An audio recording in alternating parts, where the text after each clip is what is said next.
Hi everyone, I'm Mike Staver and this is Money's with Mike, a weekly show where I answer questions sent in from people who watch and hear me speak. Here we go.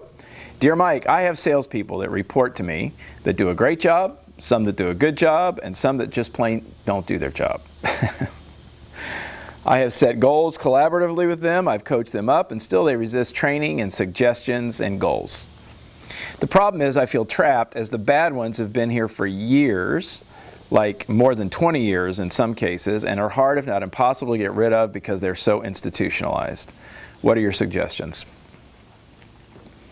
Well, it's obvious that you have some position of power in the organization. You have certain salespeople that report to you. And I don't know how many people report to you. You say that some do a great job, some do a good job, and some just don't do their job. That's funny.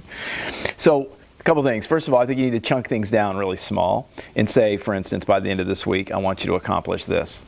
The second thing is, if these people are field people, or even if they're not field people, I want you to start spending more time with them, more one-to-one time with them. And I don't mean on the phone time, I mean actually doing their job. So if they carry a bag and call on customers, I want you to be in the car with them more regularly. What tends to happen when we get people who have been institutionalized and there a long time is they start to get a sense of entitlement, like somehow they know more than everybody else because they're so deep in the institution. And so they tend to get a sense of entitlement. And the way you break that is not through power, but is through time. And so the more time you spend with them, remember, as performance starts to fail, we spend more time being more directive and more clear. So a couple things. Number one, chunk down the responsibilities and goals to weekly. Have weekly calls with them every Friday to follow up on their progress based on what the goals were set the previous Friday.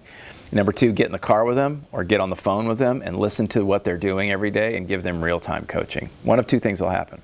Their performance will go up or they'll quit. In any case, you win. I'm Mike. This is Money's with Mike. Don't forget to send in your questions to Money's with Mike.